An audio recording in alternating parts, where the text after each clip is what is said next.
ऋतु रंग, ऋतुओं के अनेक रंग।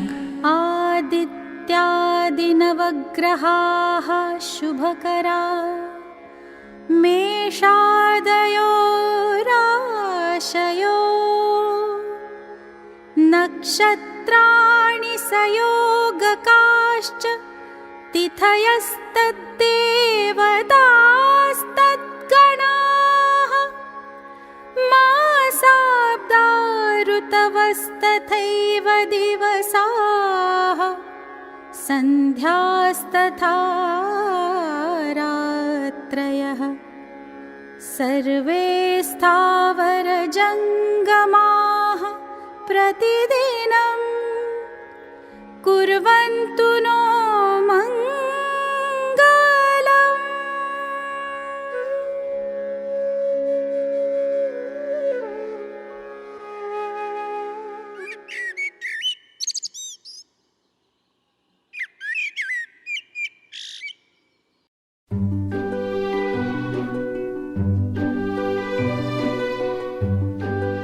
प्रकृति समस्त मानव जाति को ईश्वर द्वारा दिया गया एक अनुपम उपहार है।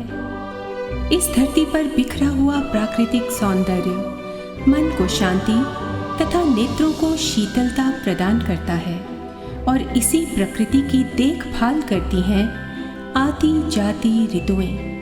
समय समय पर अपनी छटा बिखेरती इस धरती को सजाती संवारती कण कण को निखारती ये ऋतुएं, जिन पर महाकवि कालिदास, राष्ट्रकवि दिनकर, गुरुदेव रविंद्रनाथ टैगोर जैसे कई महान कवियों ने अनेक कविताएं लिखी हैं।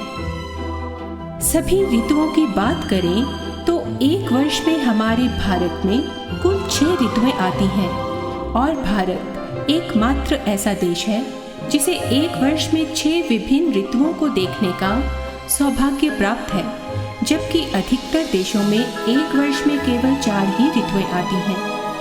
पृथ्वी के अस्तित्व में आने के समय से ही पृथ्वी पर ऋतु परिवर्तन की घटना घटित होती आ रही है, जो मानव जाति के साथ साथ जीव जंतु, वनस्पति आदि सभी को प्रभावित करती है। भारत की प्राकृतिक सुंदरता का मुख्य कारण प्रकृति प्रदत्त वातावरण तथा समय समय पर बदलने वाली ऋतुएं हैं।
पंचांग के अनुसार वर्ष का आरंभ चैत्र मास से होता है तथा भारत में ऋतु चक्र का आरंभ भी ग्रीष्म ऋतु से होता है।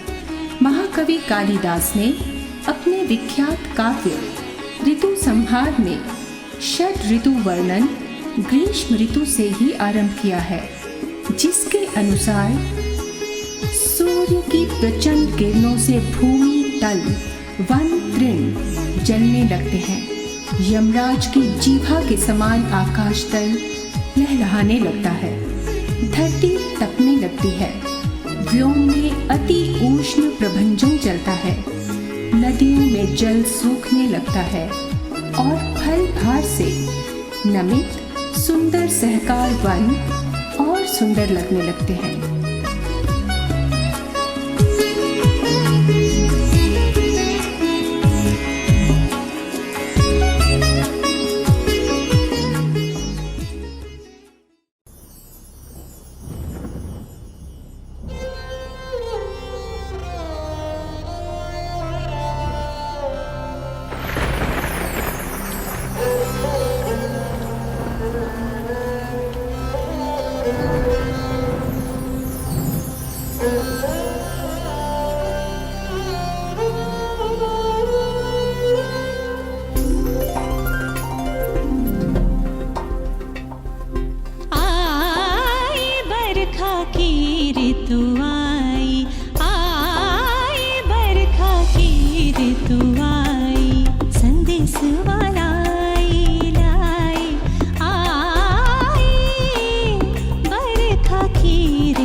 के कारण जो तालाब, नदियाँ, कुएं तथा धरती सूख रहे थे, वह सब अब वर्षा ऋतु के आगमन से हरे भरे हो गए हैं। चारों ओर हरियाली छा जाती है। गुरुदेव रविंद्रनाथ टैगोर ने कितनी सुंदर पंक्तियों में वर्षा ऋतु का वर्णन किया है। आओ सजल श्याम घन आओ, रिमझिम झड़ी लगाओ, अपना श्यामल स्नेह विपुल ले इस जीवन में छाओ। आओ शिखर चूम भूधर के, छाया से वन वन को भर के, आओ गहरे गर्जन स्वर से अंबर में छा जाओ। आओ सजल श्याम घन आओ, सजल श्याम घन आओ।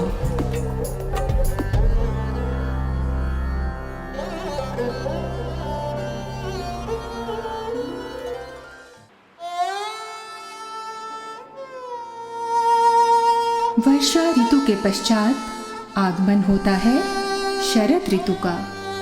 अब आसमान का नीला रंग साफ दिखाई देता है, जिस पर मेघ अठखेलियां करते प्रतीत होते हैं।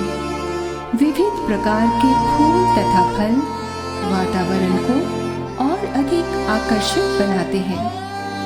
प्रातःकाल घास पर पड़ी ओस की बूंदें जीवन में नई ऊर्जा का संचार करती है। कवियों द्वारा इस ऋतु को शरद सुंदरी के नाम से भी संबोधित किया गया है।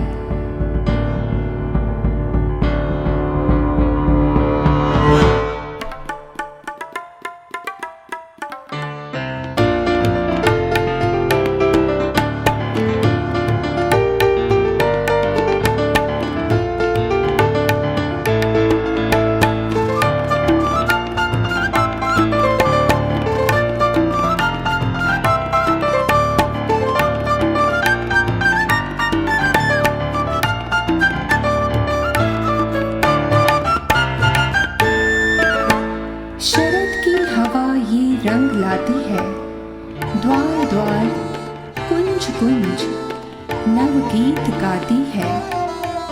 दिन भर ये धरती सिंगार करती है। घंटों हंसनियों के संग धूप झीलों में जल विहार करती है। धूप झीलों में जल विहार करती है।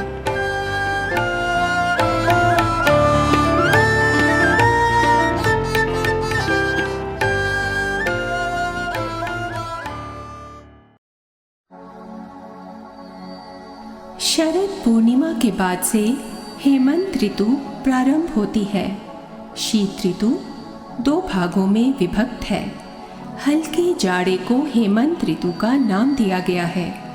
चारों ओर फैली हरियाली कोहरे की चादर से ढक जाती है। झील की कोखों से जहां झांकते थे धूप से सोना मढ़े भाप के छल्ले, वहां अब मंडराता है घना नीला कोहरा। सन्नाटे को और अधिक गहराता है। लो आ गए कोहरे भरे दिन आ गए। मेघ कंधों पर धरे दिन आ गए। लो आ गए कोहरे भरे दिन आ गए। मेघ कंधों पर धरे दिन आ गए।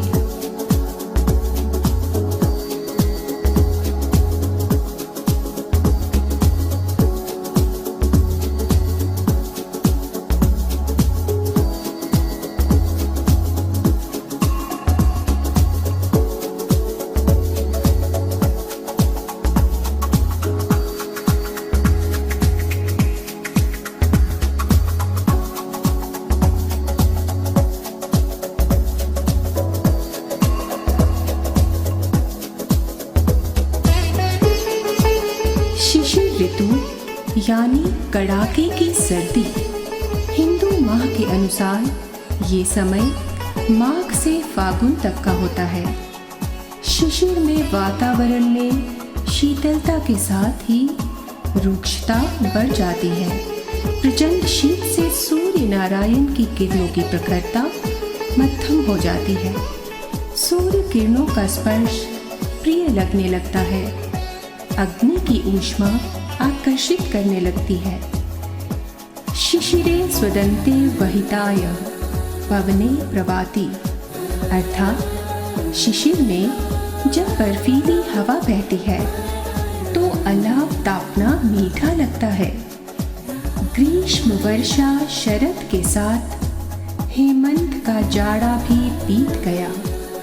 प्रकृति का नव मनमोहक रूप लो, शिशिर का शुभागम हुआ। शिशिर का शुभागम हुआ।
समय है ऋतुराज बसंत का।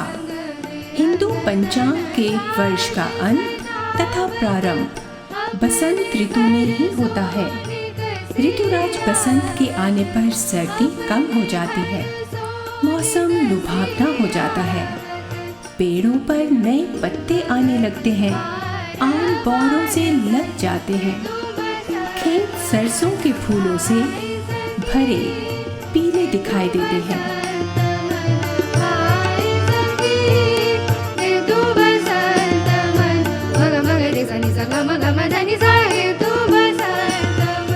अपने महाकाव्य ऋतु संहार में द्रुमा सपुष्पः कहकर महाकवि कालिदास ने इस कुसुम मास को वनस्पतियों के पुष्प काल के रूप में निरूपित किया है।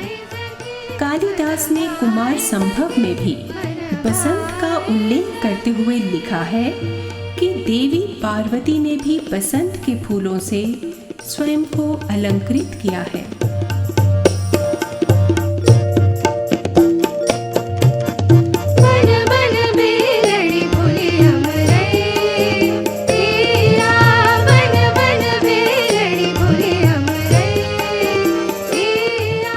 कालिदास से लेकर महाप्राण निराला तक, टैगोर से लेकर शैली तक, सभी कविवर ऋतुराज बसंत के दीवाने।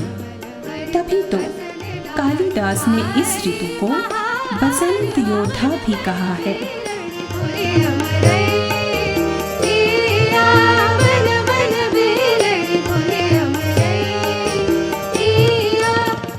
और ये बसंती हवा यूं ही चली आ रही है।